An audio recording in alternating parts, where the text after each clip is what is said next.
Where I went to high school, the Odyssey was required reading. It was the most enjoyable of the books that we were forced to read, but I didn't really care for it at the time, and nobody else did either, let's be honest. It was only much later that I came to appreciate it, once I understood what it really meant.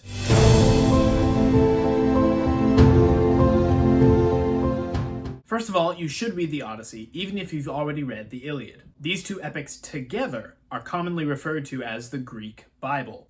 That is to say, together, they communicate the values and beliefs that many of the ancient Greeks held. You'll see all of those reflected in Plato and in Aristotle and many other thinkers down the line. Furthermore, the Odyssey covers different themes than the Iliad does. The Iliad is about pity, sure, but it's also mostly about war and glory. What is it that's worth dying for? The Odyssey answers the opposite question.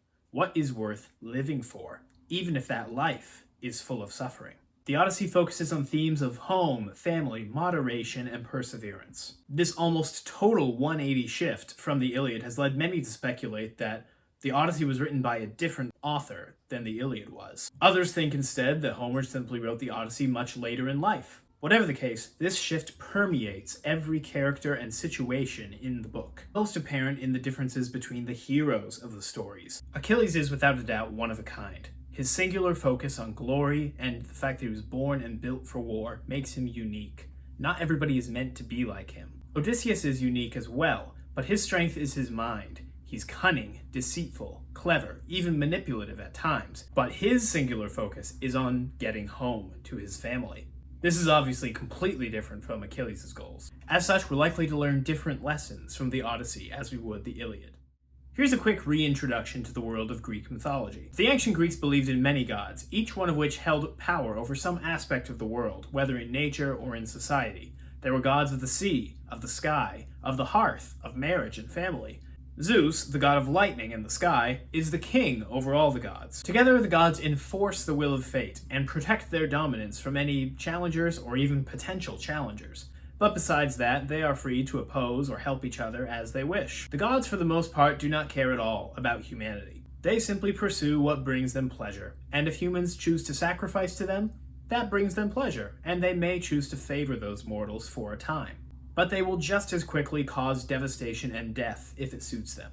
Those humans who scorn the gods or refuse to honor them are almost always immediately punished. However, in rare cases, a god or goddess may choose a favorite mortal, and in that case, they will bless them and their family abundantly, sometimes for generations afterward.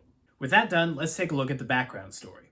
The background story is important to know because all epics begin in media res, that is, in the midst of things. We're not going to get a full coverage of everything that happened in between the Iliad and the Odyssey until much later. It's going to be assumed that we know a lot of it.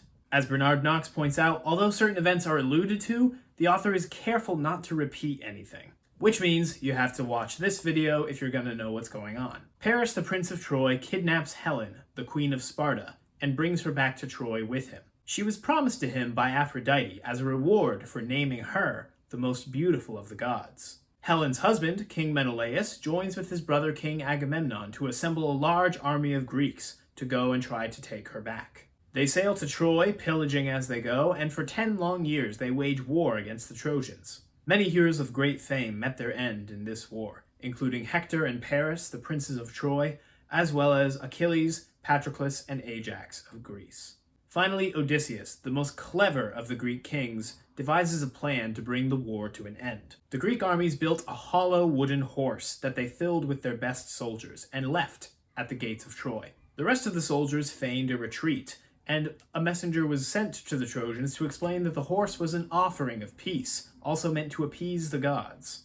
The Trojans fall for the ruse and bring the horse within their walls. Late that night, after they have been feasting and drinking for many hours, the Greeks emerge from the horse, throw the gates open, letting the rest of their soldiers in, and the whole city is burnt to the ground. Many of the Trojan people are killed, including King Priam, or they are simply taken as slaves. Finally, with Helen recovered from Menelaus, the Greeks sail home. For Odysseus, this is long overdue.